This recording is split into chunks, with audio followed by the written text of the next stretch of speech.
ज्योतिष ज्ञान वाला चैनल में आप सबका बहुत बहुत स्वागत है।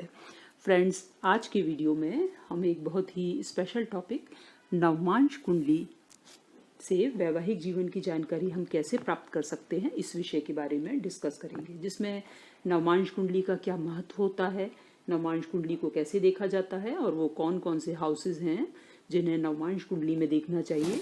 इसके अलावा वो कौन कौन से ग्रह हैं जो कि वैवाहिक जीवन के लिए जिम्मेदार होते हैं। ये सभी बातें आज हम इस वीडियो में डिस्कस करेंगे, तो आप लोग वीडियो को अंत तक ज़रूर देखें और फ्रेंड्स लाइक, शेयर और कमेंट करना बिल्कुल ना भूलें। तो चलिए फ्रेंड्स, शुरू करते हैं आज का वीडियो। तो सबसे पहले हम ये जानते हैं कि नवमांश कुंडली क्या होती है।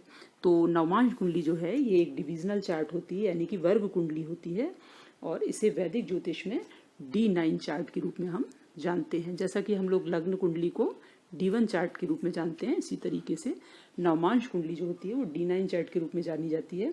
और ये लग्न कुंडली के बाद सबसे इम्पॉर्टेंट कुंडली मानी जाती है, क्योंकि लग्न कुंडली में स्थित ग्रहों की जो स्ट्रेंथ होती है वो हमें नवमांश कुंडली में देखने से ही पता चलती है।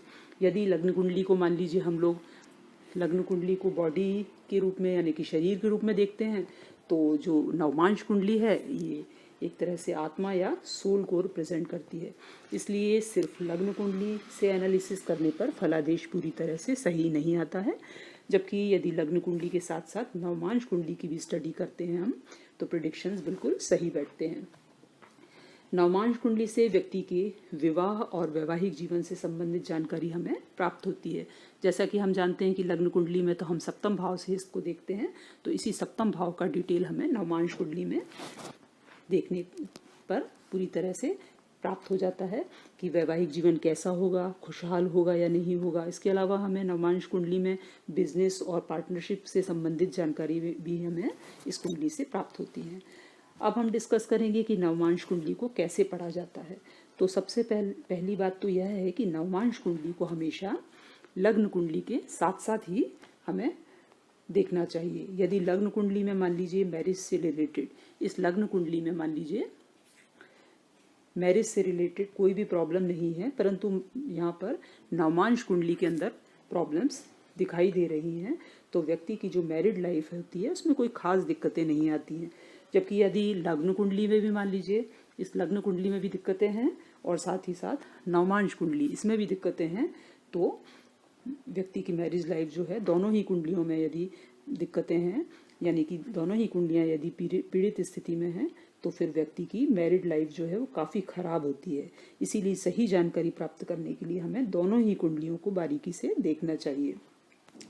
फ्रेंड्स, नवमांश कुंडली की स्टडी करते समय हमें नवमांश कुंडली का जो प्रथम भाव यानी कि ये वाला हाउस होता है लग्न भाव, इसको देखना चाहिए, क्योंकि यह व्यक्ति के मैरिज के लिए क्या डिज़ायर है इसे दर्शाता है। और इसके अलावा हमें नवमांश कुंडली का जो सप्तम भाव है ये वाला भाव, इसे भी देखना चाहिए, क्योंकि ये रिलेशनशिप और लाइफ पार्टनर का भाव होता है और ये मैरिज को दर्शाता है। प्रथम और सप्तम के अलावा फ्रेंड्स हमें दूसरा भाव भी देखना चाहिए। ये दूसरा भाव जो होता है ये फैमिली और रिलेटिव्स का भाव होता है। और इसके अलावा चौथा भाव, ये वाला भाव जो होता है वो पारिवारिक सुख का भाव होता है। तो इन सभी भावों को हमें देखना चाहिए। इन भावों के अलावा हमें छठवां भाव भी देखना चाहिए, क्योंकि ये भाव जो होता है वो लीगल प्रॉब्लम्स को, सेपरेशंस आदि को दर्शाता है। और जो आठवां भाव होता है इसे भी देखना चाहिए, क्योंकि इस भाव से हमें वैवाहिक जीवन कितना लंबा चलेगा इसकी जानकारी हमें इस आठवें भाव से होती है। तो हमें इन सभी भावों को बारीकी से देखना चाहिए। इन सभी भावों में से ये जो छठवां भाव होता है ये और आठवां भाव ये नेगेटिव भाव होते हैं। इसलिए यदि सप्तम भाव का संबंध, मान लीजिए इस हाउस का संबंध इन छठवें या आठवें से बन जाता है, तो ये वैवाहिक जीवन के लिए अच्छा नहीं माना जाता है। मान लीजिए यहाँ पर सप्तम भाव का स्वामी जो है वो आठवें भाव में आकर बैठ जाए। यहाँ जैसे कि हम यहाँ देख रहे हैं कि सप्तम भाव का स्वामी यहाँ पर, क्योंकि यहाँ पर मिथुन राशि है, तो सप्तम का स्वामी यहाँ पर बुध बना। अब बुध यदि मान लीजिए यहाँ पर आठवें भाव में बैठ जाएगा यहाँ पर, या फिर आठवें का स्वामी यहाँ पर चंद्रमा है, यहाँ पर कर्क राशि है, तो यहाँ पर आठवें भाव का स्वामी चंद्रमा बना है। अब चंद्रमा मान लीजिए यहाँ सप्तम में बैठ जाए, इस तरीके से यहाँ पे सप्तम में बैठ जाए, तो ये जो है वैवाहिक सुख के लिए अच्छा नहीं माना जाएगा। इसी तरीके से मान लीजिए सप्तम भाव का स्वामी या अष्टम भाव का स्वामी ये दोनों आपस में युति बनाकर, जैसे कि बुध और चंद्रमा यहाँ पर युति बनाकर साथ में बैठ जाए मान लीजिए, तब भी यहाँ पर व्यक्ति का वैवाहिक जीवन जो है उसमें प्रॉब्लम्स हो सकती हैं। और इसके अलावा मान लीजिए यहाँ पर छठवें भाव का स्वामी भी इसी तरीके से सप्तम भाव से संबंध बना ले, या फिर इन दोनों की युति आपस में हो जाए, तो भी प्रॉब्लम्स क्रिएट होती हैं। इनके नक्षत्र परिवर्तन हो जाते हैं, तब भी वैवाहिक जीवन में परेशानियां आती हैं। इसी तरह फ्रेंड्स, जो लग्न कुंडली है, लग्न कुंडली को भी हमें देखना पड़ता है कि यहाँ पर लग्न कुंडली के सप्तम भाव का स्वामी, यानी कि लग्न कुंडली का सप्तमेश जो है यहाँ पर हम देख रहे हैं सप्तम भाव में यहाँ पर तुला राशि होने से सप्तमेश जो है लग्न कुंडली का वो शुक्र बना। तो हमें ये देखना पड़ता है कि नवांश कुंडली में जो सप्तमेश है लग्न कुंडली का वो नीच राशि में नहीं जाना चाहिए। जैसे कि यहाँ पर शुक्र जो है वो लग्न कुंडली का सप्तमेश है, वो मान लीजिए यहाँ पर अपनी नीच राशि में नवांश में यहाँ पर शुक्र स्थित हो जाएगा, क्योंकि शुक्र जो है वो कन्या राशि में नीच के हो जाते हैं। तो अगर वो नीच राशि में यहाँ नवमांश में पहुंच जाएगा लग्न कुंडली का सप्तमेश, तब भी वो वैवाहिक जीवन में परेशानियां पैदा कर सकता है। इसी तरीके से मान लीजिए लग्न कुंडली का सप्तमेश यानी कि शुक्र यहाँ पर शनि या फिर राहु केतु के साथ स्थित हो जाए, मान लीजिए उसके साथ यहाँ शनि भी स्थित हो जाए या फिर राहु केतु स्थित हो जाए, तो ये भी अच्छी स्थिति नहीं मानी जाती है और ये भी वैवाहिक जीवन में प्रॉब्लम्स क्रिएट करती हैं। वहीं यदि लग्न कुंडली का जो सप्तमेश है वो मान लीजिए नवमांश कुंडली में अपनी शुभ ग्रह की राशियां जिनमें कि धनु या मीन में स्थित हो जाए, क्योंकि जो धनु और मीन राशियां होती हैं वो गुरु की राशियां होती हैं। तो मान लीजिए शुक्र यहाँ पर इसमें मीन राशि में स्थित हो जाएगा, तब वैवाहिक जीवन जो है वो काफी अच्छा होगा। इसी तरह फ्रेंड्स, जो पारिवारिक सुख का हाउस यानी कि चौथा हाउस, ये और दूसरा भाव, ये दोनों जो भाव हैं ये भी पीड़ित स्थिति में नहीं होना चाहिए, तब भी वैवाहिक जीवन व्यक्ति का अच्छा रहता है। इसी तरह यदि नवांश कुंडली में हम 11th हाउस जो है, ये वाला हाउस है, इसका स्वामी यदि सप्तम भाव में बैठ जाए, जैसे कि यहाँ पर 11th हाउस का स्वामी शुक्र बनता है क्योंकि यहाँ पर तुला राशि है, तो शुक्र यदि यहाँ पर सप्तम हाउस में आकर बैठ जाएगा, तब भी वैवाहिक जीवन जो है वो ठीक रहता है व्यक्ति का, उसमें ज़्यादा परेशानियों का सामना उसे नहीं करना पड़ता है। नवांश कुंडली का एनालिसिस करते समय हमें फ्रेंड्स ग्रहों की स्थिति भी देखना चाहिए। इसमें स्पेशली हमें मंगल, सूर्य, राहु, केतु और शनि, इन सभी ग्रहों को बारीकी से देखना चाहिए, क्योंकि इनमें से जो सूर्य, मंगल और राहु, यदि ये ग्रह सप्तम भाव में स्थित हो जाते हैं, तो ये अगर सप्तम भाव में स्थित हो जाते हैं या फिर सप्तमेश से संबंध बना लेते हैं, तो वैवाहिक जीवन में तनाव या सेपरेशन जैसी स्थितियां या डिवोर्स जैसी स्थितियां पैदा हो जाती हैं।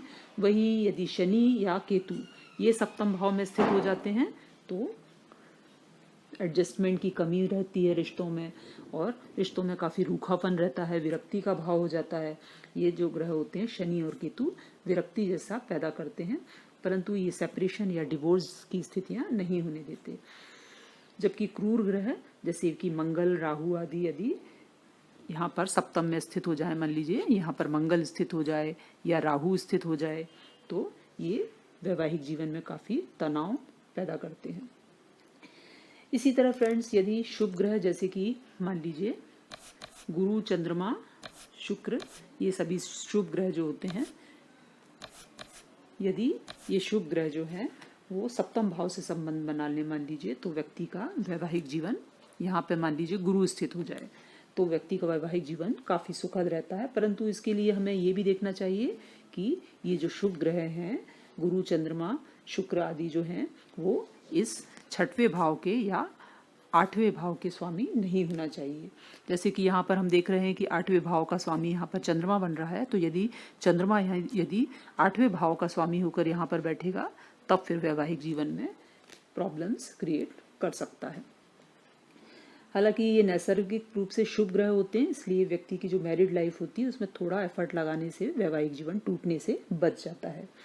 इसके अलावा फ्रेंड्स हमें नवमांश कुंडली में शुक्र की स्थिति को भी देखना चाहिए, क्योंकि शुक्र जो है वो रिलेशनशिप को और मैरिज को रिप्रेजेंट करता है, यानी कि उसका कारक होता है। तो लग्न कुंडली और नवमांश कुंडली दोनों ही जो कुंडलियां हैं उसमें जो शुक्र है उसकी स्थिति काफ़ी इम्पोर्टेंट होती है। तो यदि शुक्र अपनी दोनों ही कुंडलियों में, मान लीजिए लग्न कुंडली में भी और नवमांश कुंडलियों में भी, इन दोनों में ही कहीं मजबूत स्थिति में हो, यानी कि केंद्र भावों 1, 4, 7 या 10 इन भावों में, या त्रिकोण भाव में 1, 5, 9 इन भावों में कहीं भी शुक्र स्थित होगा, या इसी तरीके से नवमांश में भी वो 1, 4, 7 या 10 में स्थित होगा, या फिर 1, 5 या 9 त्रिकोण भाव में यदि शुक्र स्थित होगा, तो शुक्र की मजबूत स्थिति के कारण वैवाहिक जीवन जो है वो अच्छा रहता है। जबकि यदि शुक्र मान लीजिए पीड़ित स्थिति में हो जाए और शनि या केतु के साथ में स्थित होकर बैठा हो, या फिर अपनी नीच राशि कन्या में बैठ जाए, या फिर शनि या केतु के साथ में स्थित हो जाए, तो वैवाहिक जीवन में वो परेशानियां पैदा करता है। तो फ्रेंड्स, इस तरह हम वैवाहिक जीवन से संबंधित जानकारियों के लिए लग्न कुंडली के साथ साथ नवमांश कुंडली की भी हमें स्टडी करनी चाहिए, तभी हमें सही प्रेडिक्शंस जो हैं वो प्राप्त होते हैं। तो फ्रेंड्स, ये तो थी कुछ जानकारी नवमांश कुंडली के द्वारा वैवाहिक जीवन से संबंधित। ये जानकारी आपको कैसी लगी कमेंट करके ज़रूर बताएं, और वीडियो को लाइक शेयर करना बिल्कुल ना भूलें, और चैनल को ज्योतिष, हस्तरेखा और वास्तु से संबंधित जानकारियों के लिए फ्रेंड्स सब्सक्राइब जरूर करें। Thank you so much.